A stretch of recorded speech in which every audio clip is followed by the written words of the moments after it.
अस्सलाम वालेकुम dear students. आज हम लोग एक और टॉपिक डिस्कस करने जा रहे हैं जो कि है प्राइस इलास्टिसिटी ऑफ सप्लाई।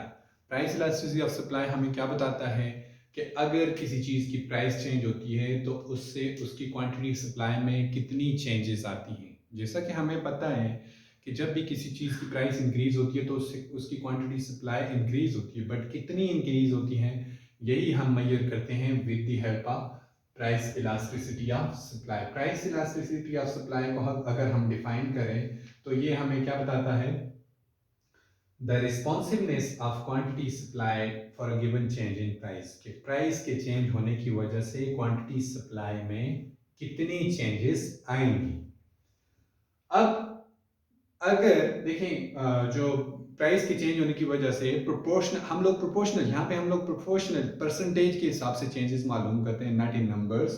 हम लोग प्रोपोर्शनल चेंजेस मालूम करते हैं। अगर सप्लाई क्या है, मोर रिस्पॉन्सिव है टू चेंज इन प्राइस के मतलब प्राइस के चेंज होने की वजह से क्वांटिटी सप्लाई में ज़्यादा चेंजेस आती हैं। आप कहते हैं लेट से प्राइस में जो चेंज आई है वो 10% प्राइस इंक्रीज हुई है, उसकी वजह से क्वांटिटी सप्लाई में जो इंक्रीज आई है वो क्या आई है, 20% आई है या 25% आई है। तो फिर ये प्राइस इलास्टिसिटी ऑफ सप्लाई जो होगी वो हमारी इलास्टिक कहलाएगी, मतलब रिलेटिवली इलास्टिक। और इलास्टिक अब इसकी वैल्यू हमारे पास क्या आएगी, इज ग्रेटर देन 1। हमेशा जब भी हम इसको फार्मूला की मदद से कैलकुलेट करेंगे तो जब हमारे पास ग्रेटर देन 1 वैल्यू आएगी तो इसका मतलब क्या है, सप्लाई इस प्रोडक्ट की क्या है, इलास्टिक है। मतलब अगर प्राइस में चेंज आएगी तो उसकी वजह से क्वांटिटी सप्लाई में लार्जर चेंजेस आएंगी। एक इसी तरह अगर प्राइस के चेंज होने की वजह से क्वांटिटी सप्लाई में स्मॉलर चेंजेस आती हैं। लेट से आप कहते हैं प्राइस किसी प्रोडक्ट की इंक्रीज हुई है 20%, क्वांटिटी सप्लाई इंक्रीज हुई है बट ओनली बाय 5%, 5% इंक्रीज हुई है, then it is said to be price inelastic supply. तो हम इसको क्या कहते हैं, price inelastic supply. Supply यहाँ पे लेस रिस्पॉन्सिव है to change in price, price के चेंज होने की वजह से सप्लाई में कम चेंजेस आ रही हैं। अब एक और हमारे पास यूनिटरी इलास्टिक का केस होता है, जब हमारे पास PES की वैल्यू इज इक्वल टू 1 आ जाती है तो हम इसको कहते हैं supply is said to be unitary elastic. अब यूनिटरी इलास्टिक का क्या मतलब है कि फॉर एग्जांपल जितनी प्राइस में चेंजेस आई हैं प्रोपोर्शनली उतनी ही चेंजेस आई हैं क्वांटिटी सप्लाई में भी। अगर प्राइस में लेट से 20% इंक्रीज आई है तो क्वांटिटी सप्लाई में भी 20% इंक्रीज आई है। अगर प्राइस में 10% डिक्रीज आई है तो क्वांटिटी सप्लाई में भी 10% ही डिक्रीज आई है, then it is said to be unitary elastic. ठीक है। अब हमारे पास दो एक्सट्रीम केसेस होते हैं, जैसे कि हम लोगों ने प्राइस इलास्टिसिटी ऑफ डिमांड में भी दो एक्सट्रीम केसेस देखे थे, तो यहाँ पे भी हमारे पास एक होता है प्राइस इलास्टिसिटी ऑफ सप्लाई जब हमारे पास जीरो हो जाती है। तो जब इसकी वैल्यू हमारे पास जीरो आती है तो इसका क्या मतलब है, प्राइस इलास्टिसिटी ऑफ सप्लाई हमारे पास परफेक्टली इन इलास्टिक है। मतलब जो भी प्राइस हो प्रोडक्ट की, इंक्रीज हो डिक्रीज हो, जहां भी जाए, जितनी भी उसमें फ्लक्चुएशंस आए, उसकी वजह से क्वांटिटी सप्लाई में कोई भी चेंजेस नहीं आएंगी। जितनी सप्लाई मार्केट में है वही रहेगी, उसमें कोई भी चेंजेस नहीं आएंगी। तो ये क्या है हमारे पास, परफेक्टली इन इलास्टिक सप्लाई। एक और हमारे पास केस होता है प्राइस इलास्टिसिटी ऑफ सप्लाई क्या होती है, इज इक्वल टू इंफिनिटी या परफेक्टली इलास्टिक केस का केस होता है हमारे पास। इसको हम लोग कैसे डिफाइन करते हैं कि अगर बहुत बहुत माइनर, बहुत कम चेंजेस आती हैं किसी चीज़ की, प्रोडक्ट की, किसी चीज़ की प्राइस में, तो उसकी जो सप्लाई है उसमें इतनी ज़्यादा चेंजेस आती हैं, बहुत लार्ज चेंजेस आती हैं जिनको आप मुहैया भी नहीं कर सकते, then it is said to be perfectly elastic supply. तो फिर हम लोग इसको परफेक्टली इलास्टिक सप्लाई कहते हैं। ये एक एक्सट्रीम केस है। अगर हम लोग इसको मैथमेटिकली सॉल्व करना चाहें तो देखिए प्राइस इलास्टिसिटी ऑफ सप्लाई हमारे पास किसके इक्वल होती है, percentage change in quantity supply due to, over आप कह सकते हैं percentage change in price. Price की चेंज होने की वजह से क्वांटिटी सप्लाई में कितनी चेंजेस आती हैं। जैसा कि हमें पता है परसेंटेज चेंज कैसे निकालते हैं, मैंने आपको लास्ट टाइम भी बताया था, क्या होता है, difference between two number divided by original number. तो यहाँ पे हम लोगों ने क्वांटिटी की भी परसेंटेज, क्वांटिटी सप्लाई की भी परसेंटेज चेंज निकालनी है और प्राइस की भी परसेंटेज चेंज निकालनी है। तो हम कैसे निकालेंगे, difference between quantities divided by original quantity, difference between price divided by original price. ठीक है।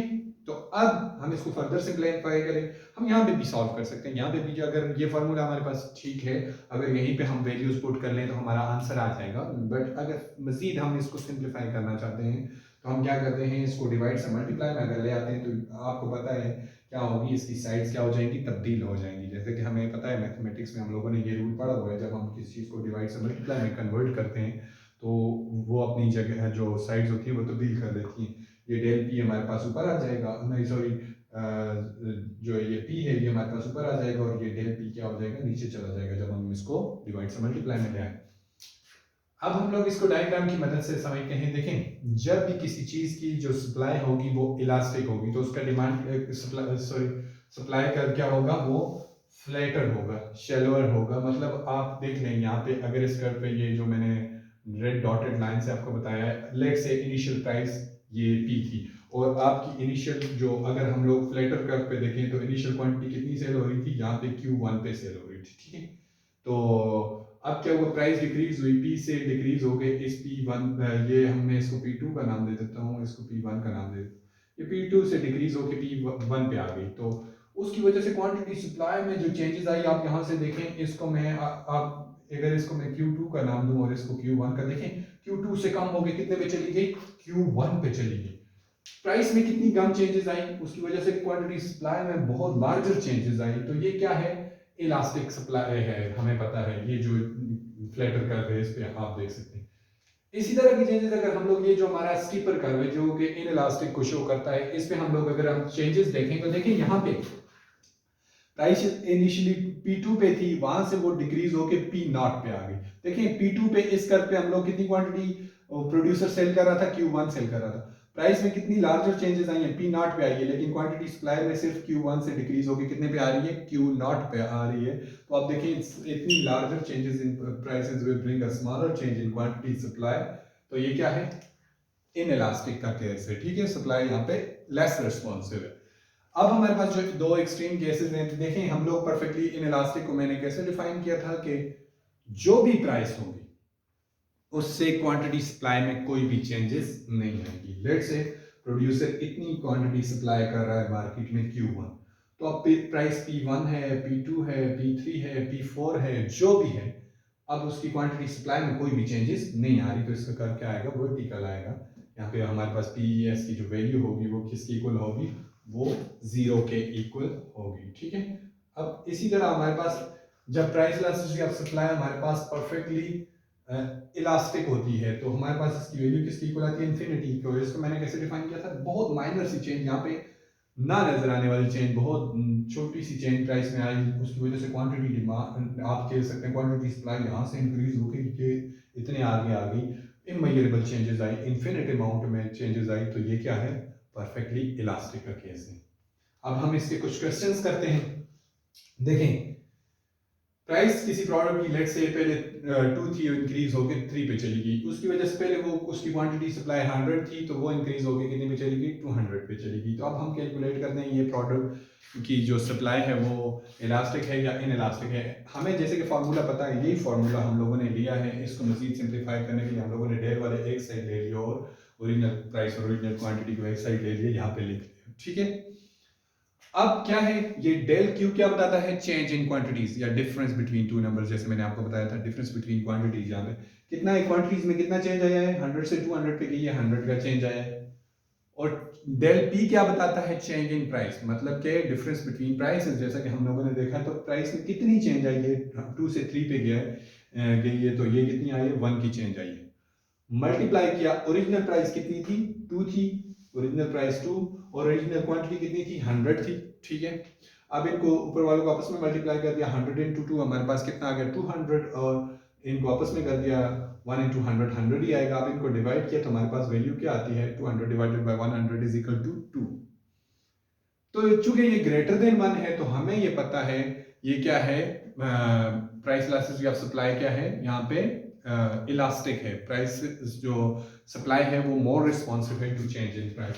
याद रखें इसके साथ हमेशा पॉजिटिव नंबर आएगा, प्लस आएगा, क्योंकि प्राइस और क्वांटिटी सप्लाई के दरमियान क्या है, पॉजिटिव रिलेशनशिप है, ठीक है। ये साइन हमें जो होता है वो सिर्फ रिलेशनशिप को बताता है। इलास्टिसिटीज़ में नेगेटिव हो तो मतलब दो वेरिएबल्स के दरमियान नफी ताल्लुक है, नेगेटिव रिलेशनशिप है। अगर पॉजिटिव हो तो दो वेरिएबल्स के दरमियान पॉजिटिव रिलेशनशिप। अब एक और क्वेश्चन देखते हैं। देखें, if price of mangoes increases from 100 to 120, 100 से 120 पे चली गई, उसकी वजह से उसकी क्वांटिटी सप्लाई इंक्रीज हुई है 2000 से 2200। उसी फार्मूला में हम लोग वैल्यूज पुट कर देते हैं। यहाँ पे चेंज इन क्वांटिटीज कितनी हुई है, 200 की चेंज आई है, 2000 से 2200 पे गई है, तो 200 divided by change in price कितनी आई है, 100 से 120 पे गई है, 20 की चेंज आई है, मल्टीप्लाई बाय ओरिजिनल प्राइस कितनी थी, 100 की, ओरिजिनल क्वांटिटी कितनी थी, 2000 थी। अब इनको हम लोगों ने मल्टीप्लाई किया तो जो हमारे पास फाइनल वैल्यू इसकी निकल के आएगी वो कितनी आएगी, 0.5, जो कि ये शो कर रही है that is inelastic price, inelastic supply. जो सप्लाई है वो लेस रिस्पॉन्सिव है to change in price. Price की वजह से सप्लाई में कम चेंजेस आएंगी क्योंकि ये लेस देन 1 वैल्यू हमारे पास आई है। ठीक है, ये भी पॉजिटिव नंबर के साथ आएगी। अब लास्ट में हम लोग डिस्कस करते हैं the factors that determine the whether the supply of product is elastic or inelastic, के कौन कौन से अनासर हैं जो हमें बताते हैं किसी चीज़ की सप्लाई इलास्टिक होगी या इनइलास्टिक। सप्लाई किसी चीज़ की इलास्टिक होगी, इनइलास्टिक होगी, ये कौन कौन सी बातों पे डिपेंड करती है। These are the factors. पहला है प्रोडक्शन लेग। ये प्रोडक्शन लेग से ये मुराद है अगर किसी चीज़ को बनाने में टाइम कम लगता है, प्रोड्यूसर इजीली उसकी प्रोडक्शन को इंक्रीज कर सकता है प्राइस के बढ़ने के साथ, तो फिर तो उसकी प्राइस इलास्टिसिटी ऑफ सप्लाई क्या होगी, इलास्टिक होगी ना। मतलब क्वांटिटी सप्लाई में फौरन से तब्दीली आ सकती है। ज़रा सी प्राइस इंक्रीज हुई तो क्वांटिटी सप्लाई बहुत ज़्यादा बढ़ जाएगी, तो supply more responsive to change in price. अगर प्रोडक्शन ले क्या है, हाई है, मतलब बहुत टाइम लगता है आपका किसी चीज़ को बनाने में, तो फिर क्या होगी, प्राइस इलास्टिसिटी ऑफ सप्लाई क्या होगी, इनइलास्टिक होगी, लेस रिस्पॉन्सिव होगी क्वांटिटी सप्लाई प्राइस की चेंज होने की वजह से। ठीक है। स्टॉक, अब जितना प्रोड्यूसर के पास अगर स्टॉक ज़्यादा पड़ा हुआ है सेलर के पास, तो वो क्या, जब भी प्राइस इंक्रीज होगी तो वो सप्लाई को एकदम से बढ़ा देगा, ज़्यादा अमाउंट में सप्लाई में इंक्रीज आएगी, तो सप्लाई क्या होगी, इलास्टिक होगी। अदरवाइज अगर उसके पास स्टॉक कम है या नहीं है तो सप्लाई क्या होगी, इनइलास्टिक होगी। ठीक है। तो स्पेयर कैपेसिटी की बात करें तो जितनी अगर किसी बिजनेस में स्पेयर कैपेसिटी मौजूद है, एक्स्ट्रा कैपेसिटी मौजूद है, तो मतलब प्राइस के इंक्रीज होने के साथ वो इजीली प्रोडक्शन को बढ़ा सकता है, तो सप्लाई क्या होगी, इलास्टिक होगी, मोर रिस्पॉन्सिव होगी to change in price. Price के चेंज होने के साथ वो ज़्यादा रिस्पॉन्ड करेगी।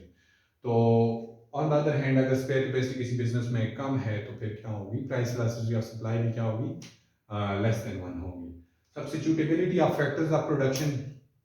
अगर फैक्टर्स ऑफ प्रोडक्शन, अगर आप दो बिजनेसेस लेट्स से कर रहे हैं, आप दो चीज़ें बना रहे हैं, आप कहते हैं कार्स बना रहे हैं और फर्नीचर बना रहे हैं एट अ टाइम, आप देखते हैं कि अगर कार की प्राइसेस बढ़ रही हैं तो आपको प्रॉफिट कार्स में ज़्यादा हो रहा है, तो अगर फैक्टर्स ऑफ प्रोडक्शन परफेक्टली सब्स्टिट्यूटेबल है, मतलब एक से दूसरी, एक चीज़ की दूसरी चीज़ की प्रोडक्शन में इजीली मूव किए जा सकते हैं, यूज़ किए जा सकते हैं, तो आप इजीली फर्नीचर से जो फैक्टर्स ऑफ प्रोडक्शन है, लेबर कैपिटल है, उसको निकाल के किधर लगा देंगे, कार की प्रोडक्शन में लगा देंगे, तो एकदम से जो आपकी कार की सप्लाई होगी वो इंक्रीज हो जाएगी, सप्लाई मोर इलास्टिक होगी।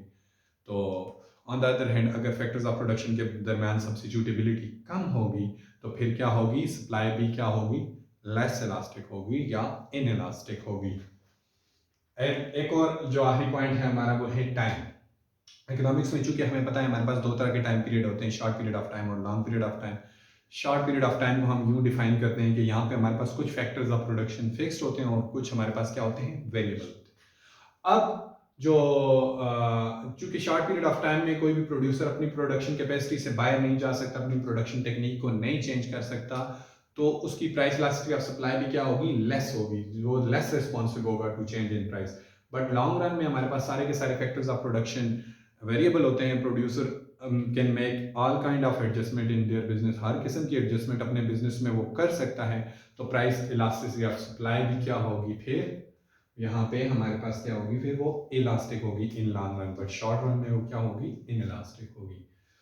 So that is all about the price elasticity of supply. ये इसमें तकरीबन मैंने सारी चीज़ें इंक्लूड करने की कोशिश की जो कि प्राइस इलास्टिसिटी ऑफ सप्लाई से रिलेट करती थी, क्वेश्चन, फैक्टर्स। तो होपफुली ये आपको बहुत अच्छे से समझ आ गया होगा। अगर आपका कोई क्वेश्चन है या कोई कन्फ्यूजन है तो यू कैन आस्क मी, आप मुझसे पूछ सकते हैं। Thank you. अल्लाह हाफिज़।